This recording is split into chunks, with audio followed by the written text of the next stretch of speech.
Entrez. Prenez place dans cette humble ferme de 1766 qui abrite aujourd'hui le musée de la paysannerie et des vieux métiers à Valentigney. Inauguré en 1995, ce musée est animé par une équipe de bénévoles de l'association Ville-Village Nature. Cette vieille chaumière, typique du pays de Montbéliard, avec son corps de logis, sa chambre, son poêle, sa cuisine, mais aussi des écuries, a abrité de nombreuses générations de Beaux-Royaux. Les Beaux-Royaux, c'est ainsi qu'on appelle les habitants de Valentigney à cause d'un petit objet. C'est un tonneau portatif, une sorte de gourde qu'emmenaient les paysans lors de la pause, remplie de piquettes.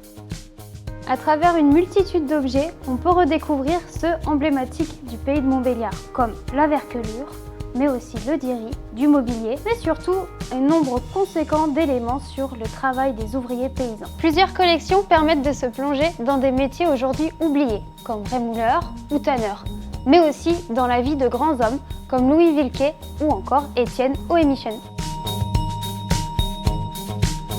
Chaque objet ne demande qu'à s'exprimer et à nous plonger dans le passé, comme cette lame de scie fabriquée par Peugeot.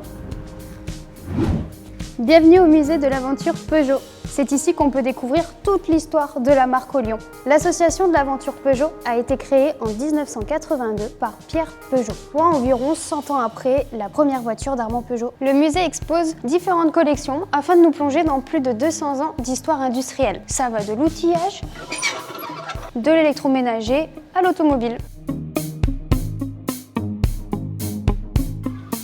Le saviez-vous? Si aujourd'hui on connaît très bien la voiture Peugeot, dans les années 1880, c'est à autre chose qu'on pensait, au vélo. En effet, Armand Peugeot, quand il est revenu d'Angleterre, a eu un coup de cœur pour le vélo et il va développer les vélocipèdes, grand cycle, bicycle, tricycle. Le succès est tellement au rendez-vous qu'en France on ne va plus dire « j'ai un vélo, mais j'ai un Peugeot ». Ces vélos, Peugeot les met en avant lors de compétitions comme le Tour de France. 10 victoires au compteur, dont la dernière en 1977 avec le célèbre Bernard Thévenet.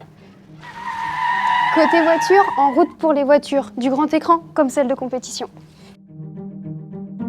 Le musée Peugeot rassemble histoire et modernité, toujours sans freiner. Youhou!